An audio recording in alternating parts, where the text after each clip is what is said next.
Hello guys, welcome back to the exciting world of hockey. In today's video, we'll wade into one of the most debated topics in the history of hockey. How good was Wayne Gretzky? We've all heard the legends, the stories, and the stats, but today we'll break it down to separate the facts from the fiction. Was he just another skilled player?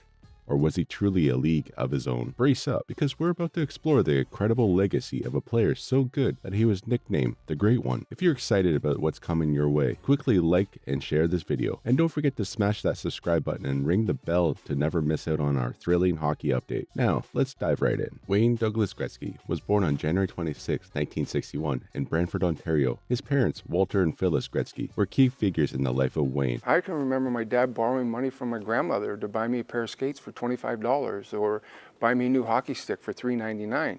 We couldn't even hardly afford it, and it's a big problem right now. It's so expensive, and I agree with parents who say it's just too expensive. And his passion for hockey. Despite not making it to a professional level, Walter was known around the world of hockey for his unraveling support for his son and his teammates. Walter himself had a love for the game and nurtured Wayne's talent from a very young age, constructing a backyard rink where Wayne could practice and hone his skills for hours on end. Walter trained Wayne alongside his four siblings, Kim, Glenn, Brent, and Keith, and their friends on a rink he created in the backyard for their family home.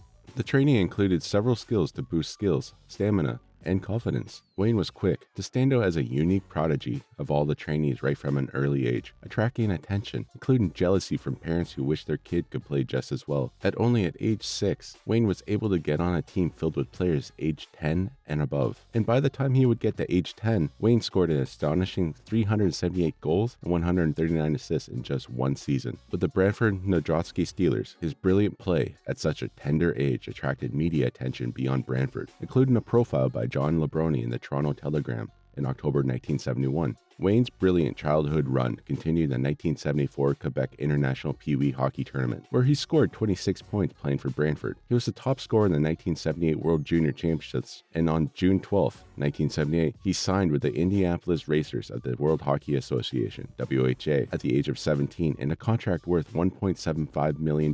This remarkable signature started the run of a young boy who would rewrite the history of the hockey game and go on to be arguably the greatest player the game has ever seen. Despite his minimal strength, Wayne harnessed stamina and intelligent game reading to become one of the finest players in the NHL. In fact, he established himself as arguably the greatest player in the history of hockey, getting nods from several ex-players, coaches, general managers, journalists, and even the NHL itself. Wayne literally redefined everything about the NHL in his amazing 20-season career spanning from 1979 to 1999, playing for 4 different teams. He started his NHL career with Edmonton Oilers in 1979 after being traded from the Indianapolis Racers following the financial issues that plagued the WHL in 1978. Wayne spent 9 years with the Oilers before moving on to Los Angeles Kings in 1988, where he would thrive for 8 years before joining the St. Louis Blues for a short spell in 1996, and finally wrapping up his career in the New York Rangers, where he played between 1996 and 1999, before retiring at the age of 38.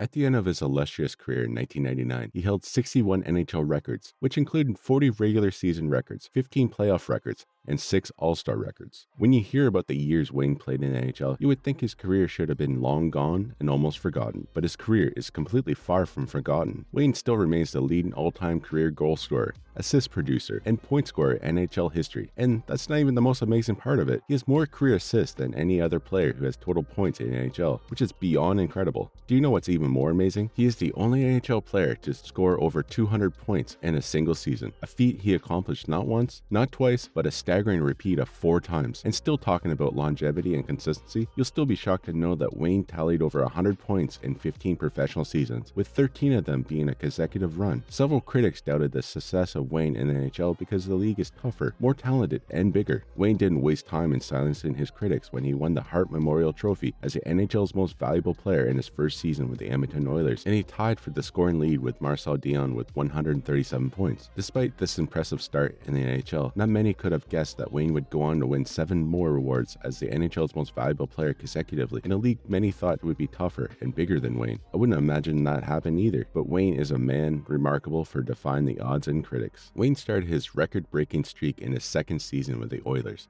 breaking both Bobby Orr's record for 102 assists and Phil Esposito's record for 152 points in a season, winning the Art Ross Award, the first of 7 he would win consecutively, and also win his second straight Hart Trophy as the NHL's most valuable player. The 1980-81 season was another remarkable one for Wayne, breaking several records, including surpassing Maurice Richard's record of 50 goals in 50 games during the 1944-45 NHL season, a record that had stood for 35 years, and he just did that in 39 games. And that's not just all. Later that season, Wayne broke Esposito's record for most goals in a season when he ended the 1981-82 season with a record of 92 goals, 120 assists, and 212 points in 80 games, becoming the only player in NHL history to break the 200-point mark. This staggering performance saw him become the first hockey player and first Canadian to be named Associated Press Male Athlete of the Year, Sportsman of the Year by Sports Illustrated, and the Newsmaker of the Year by the Canadian Press, all in 1982. Wayne bettered his assist record year after year,